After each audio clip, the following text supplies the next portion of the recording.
보소서 주님, 나의 마음은 선한 것 하나 없습니다. 예수님께서 제자들을 부르실 때에 복잡한 말씀으로 부르지 않으셨습니다. 주님께서 하신 말씀은 단순하고 명료했습니다. 예수님께서 제자를 부르실 때 하신 말씀은 바로 이것입니다. 나를 따라오너라. 갈릴리 해변에서 고기를 잡고 있는 베드로와 또 안드레를 부르실 때도 이렇게 부르셨고, 또 세관에 있는 세리 마태를 부르실 때도 주님께서는 나를 따르라는 그런 말씀을 하셨습니다. 예수님께서 가신 그 길을 따라가는 것이 신앙의 길이요 제자의 길이기 때문입니다. 보니퍼는 이렇게 말합니다. 신앙에 이르는 길은 그리스도의 부름에 대한 순종 전체에 나타난다. 따라오라는 요구에 따라감이 없이는 그의 부름은 빈 것이다. 따라가지 않는 자칭 따름은 모두 허위요 광신이다. 따라간다고 하면서 실제로 따라가지 않는 것은 그것은 거짓이라고 이야기하고 있는 것입니다. 우리는 그러면 어떻게 하면 허위가 아닌, 거칠애가 아닌 진정한 주님을 따르는 그런 삶을 살아갈 수 있을까요? 우리가 주님을 잘 따르기 위해서 첫 번째, 예수님에 대한 바른 고백이 있어야 됨을 오늘 말씀을 통해서 보여주십니다. 18절에서 20절 말씀 이렇게 말씀합니다. 예수께서 따로 기도하실 때에 제자들이 주와 함께 있더니 물어가라사대 무리가 나를 누구라 하느냐?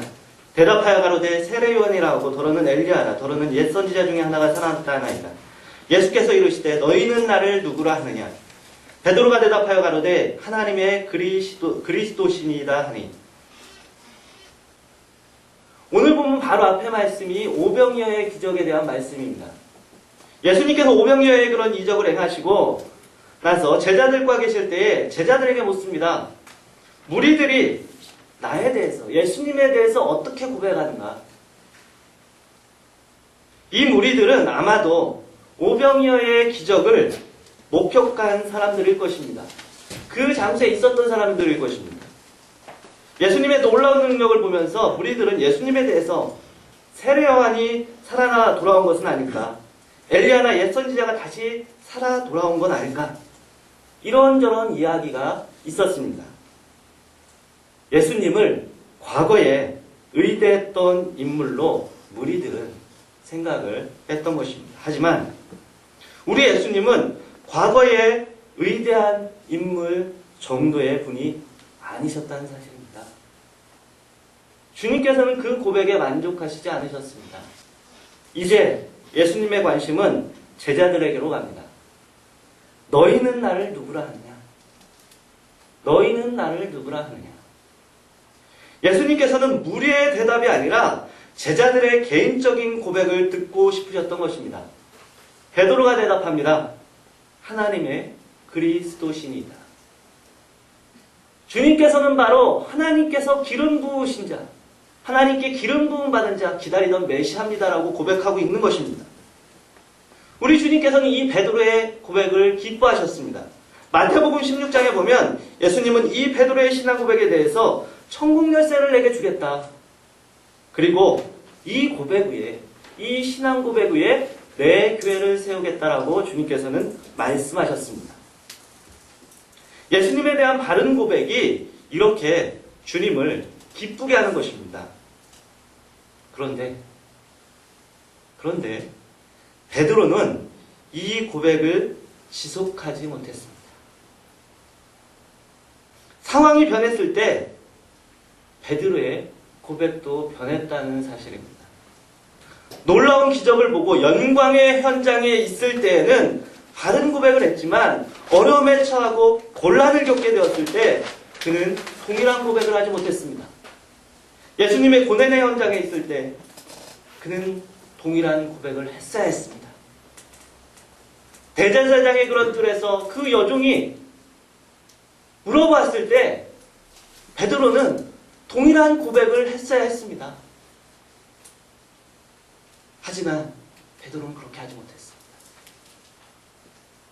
예수님의 부활 후에 베드로는 그것을 깨달았습니다. 어떤 상황 가운데서도 주님을 향한 바른 고백과 선포를 해야 하니 이 베드로는 비로소 부활하신 예수님을 만난 후에 깨닫게 된 것입니다. 여러분, 우리는 예수님을 누구로 고백하고 있습니까? 주님께서는 동일하게 우리에게도 물으실 것입니다.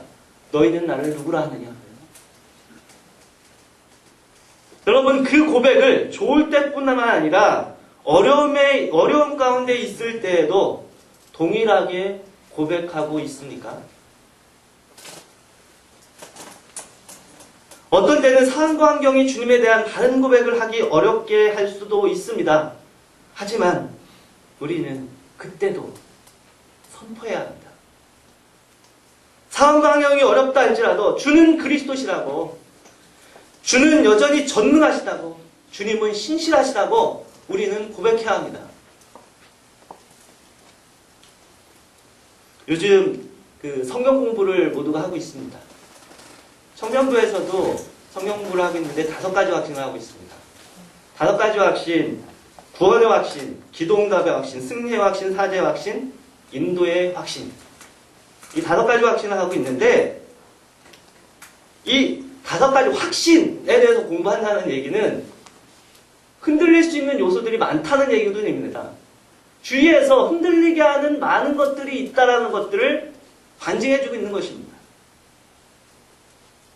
어떤 때는 아무리 기도해도 하나님이 듣지 않으시는 것 같고 주님이 내 길은 차를 인도해 주시지 않는 것 같고 어느 때까지 기다려야 되는가?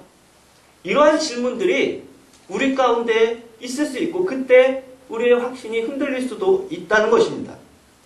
하지만 그때에도 우리는 말씀에 의지하여서 상황과 환경은 지금 당장 내 눈에 보이지는 않지만 여전히 주님은 신실하신 분이십니다. 여전히 주님은 전능하신 분이십니다. 지금 내가 오랫동안 기도해서 이루어지지 않았지만 주님은 약속을 지키시는 분이십니다. 우리는 선포하고 고백하는 것입니다. 그럴 때 주님께서 그 고백을 기뻐하신다는 사실입니다. 여러분, 상황과 환경에 흔들리지 않고 바른 고백을 한다면 어떻게 됩니까? 우리의 믿음이 더 깊어집니다. 더 깊은 단계로 나아갈 수 있게 된다는 것입니다. 고백하지 않으면 알지 못했을 더 큰 비밀을 알려주십니다. 베드로가 고백했을 때 이제는 십자가도 가르쳐주시고 고난도 가르쳐주십니다. 십자가의 비밀, 부활의 비밀, 예수님을 향하여서 한 걸음 한 걸음 더 나아갈 수 있게 된다는 얘기입니다. 우리의 고백이 믿음의 깊이를 한 걸음 더 나아가게 합니다. 여러분, 우리가 주님을 잘 따르려면 주님을 향한 올바른 고백이 있어야 합니다.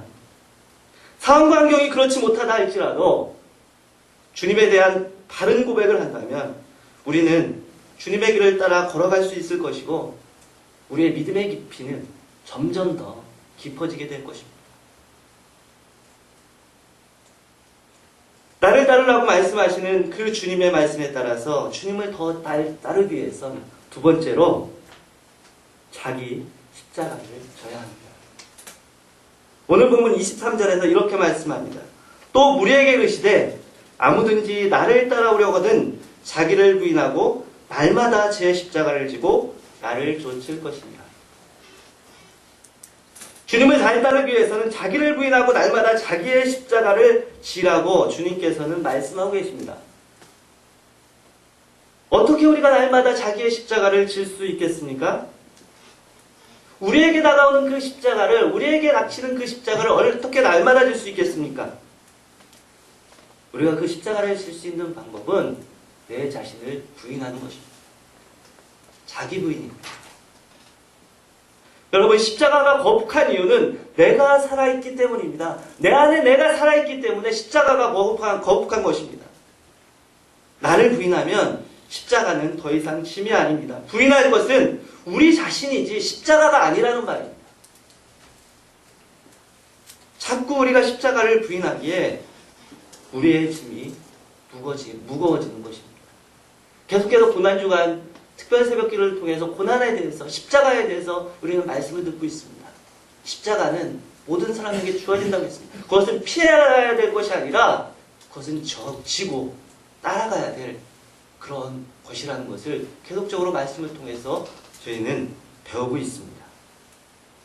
여러분, 내 자신을 부인하고 내 자신을 내려놓고 그 십자가를 지면 그 십자가는 더 이상 무거운 짐이 아니라는 사실입니다. 고린퍼는 다시 말합니다.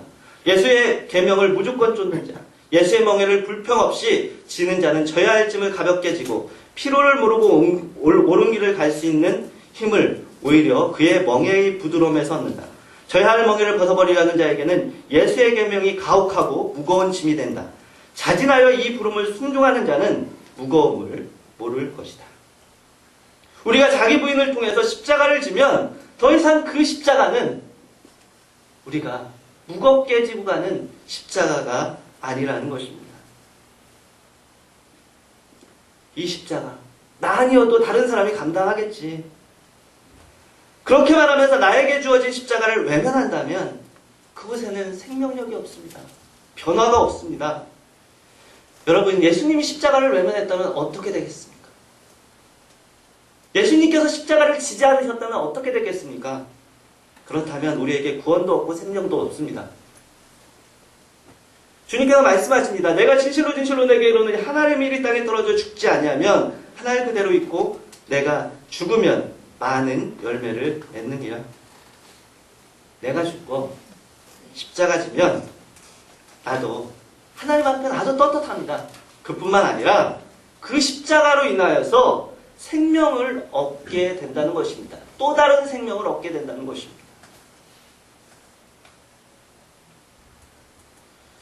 지난 주일 예배 때 유도구 성교회를 섬기시는 두 분의 목사님이 말씀을 전해주셨습니다. 유도구 성교회에 대해서 그리고 이제 여러 가지 그런 설명을 드렸습니다. 근데 이번 주에 그 유도구 성교회 소식지에 나와 있는 한 편지 글을 읽었습니다. 그런데 그 편지 글은 다음과 같습니다. 교도소에서 온 편지, 목사님께. 책 잘 받았습니다. 고맙습니다. 목사님 잘 지내고 계시죠? 날씨가 몹시 추운데 감기 조심하세요. 목사님이 지난번 모임에서 내 자신의 마음속 이야기를 편지를 통해서 이야기해도 된다고 하셔서 편지 드립니다. 그럼 이제부터 저의 비밀을 말하겠습니다. 죄명은 살인이고 형기는 무기징역입니다. 이렇게 하다 보니까 제 손으로 사람의 목숨을 빼앗았습니다.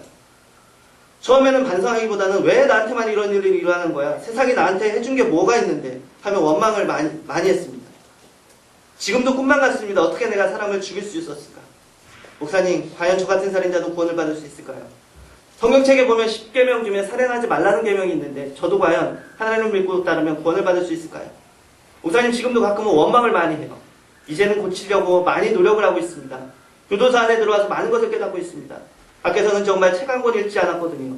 여기 교회에 들어와서 책을 보게 되었는데 후회를 많이 했어요. 왜 밖에서는 책은 안 읽었을까? 진작에 책을 읽었더라면 내 인생이 달라졌을지도 모르는데 교도소 안에서 가장 크게 깨달은 것은 사랑이에요. 가족에 대한 사랑, 모든 사람에 대한 사랑을 깨달았어요. 예전에는 사랑한다는 말을 한 적이 없었거든요. 목사님은 하루에 사랑한다는 말을 몇 번이나 하세요? 가족에게도 사랑한다는 말을 하루에 한 번씩이라도 말씀해 주세요. 사랑한다는 말보다 더 좋은 약은 없는 것 같습니다. 이제 와서 생각해 보니까 사랑이라는 단어를 모르고 살았습니다. 마음이 닫혀있고 항상 불평과 불만으로 살았습니다. 지금도 많이 달라지진 않았지만 열심히 노력하고 있습니다. 제 자신을 사랑하고 가족, 친구, 제가 아는 사람들을 사랑하려고 노력하고 있습니다.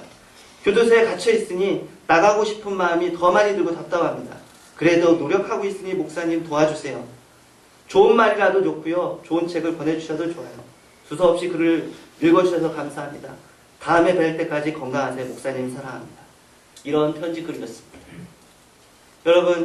여러분들 들으셨듯이 사회에서도 가정에서도 뿜지 못하는 그런 사람들, 그런 청소년들, 그리고 모든 사람이 꺼리는 장기수들.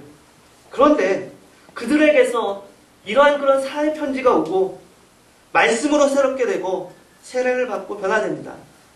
어떻게 이런 일들이 그곳에서 일어납니까? 누군가 십자가를 지는 사람이 있기 때문입니다.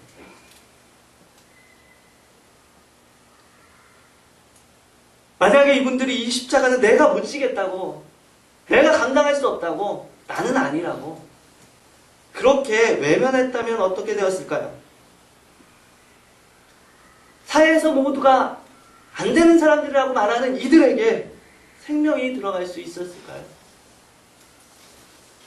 주님께서 맡기신 십자가를 달게 지고 가기에 그곳에도 생명이 있고 소망이 있게 된 것입니다. 우리 모두에게 십자가가 있다고 했습니다. 십자가가 없는 사람은 없습니다. 문제는 그것을 지고 가느냐 회피하느냐가 문제입니다. 우리가 우리의 십자가를 지고 간다면 하나님께서는 우리를 통해서 새로운 생명을 잉태하는 그런 은혜를 우리에게 허락해 주실 것입니다. 우리가 주님을 잘 따르기 위해서 이제 마지막으로 주님께서 우리에게 말씀하십니다. 주님께서는 다시 오심을 기억하라고 말씀하십니다.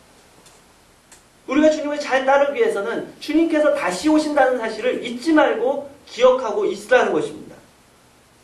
오늘 본문 26절에 이렇게 이야기합니다. 누구든지 나와 내 말을 부끄러워하면 인자도 자기와 아버지와 거룩한 천사들의 영광으로 올 때에 그 사람을 부끄러워하리라.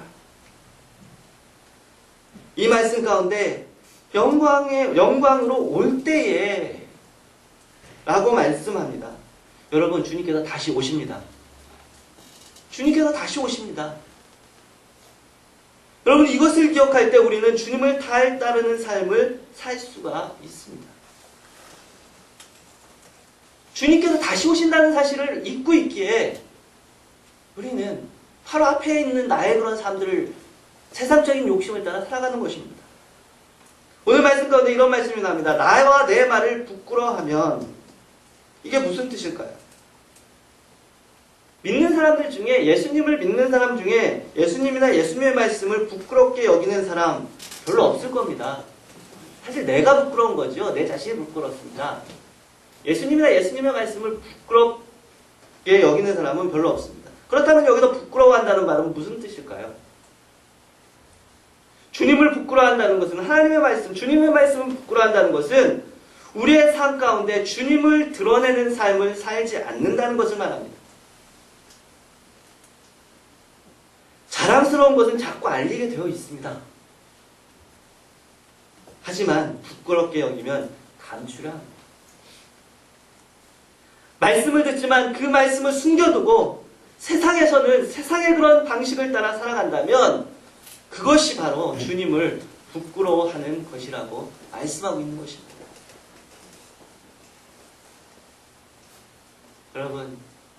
여러분 주님의 말씀을 자랑스럽게 여깁니까? 주님을 자랑스럽게 여깁니까? 삶 가운데서, 나의 그런 삶의 현장 가운데서 주님을 자랑하는 그런 삶을 살아가고 있습니까? 주님을 믿지만, 주님을 사랑하고 싶지만 우리는 때로 말씀대로가 아니라 세상의 방식을 자꾸 따르게 됩니다. 왜냐하면 주님 다시 오신다는 것을 자꾸 잊기 때문입니다. 그걸 자꾸 잊기에 당장 눈앞에 보이는 것, 눈앞에 보이는 이익들이 보이는 것입니다. 그것이 단절합니다.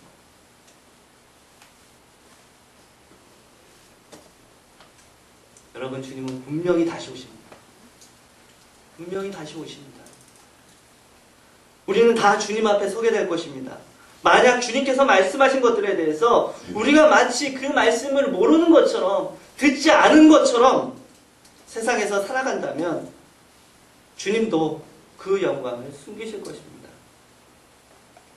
우리가 지금 여기에서 주님을 부끄러워하면 그날에는 우리가 부끄러움을 당할 것입니다. 하지만 지금 주님을 높이고 주님의 말씀을 담대히 전하는 그런 삶을 살아간다면 그날에 주님과 함께 우리는 기뻐하게 될 것입니다.